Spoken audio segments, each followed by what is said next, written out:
এই যে দেখুন আমাদের টাকার কি এটা টাকার ব্যাংক ভাঙার জন্য প্রচেষ্টা চলছে, কিন্তু কোনোভাবে কাটা যাইতেছে না।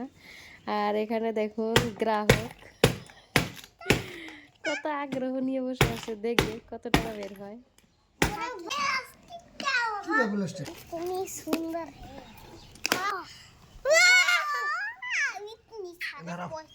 আমি কত পয়সা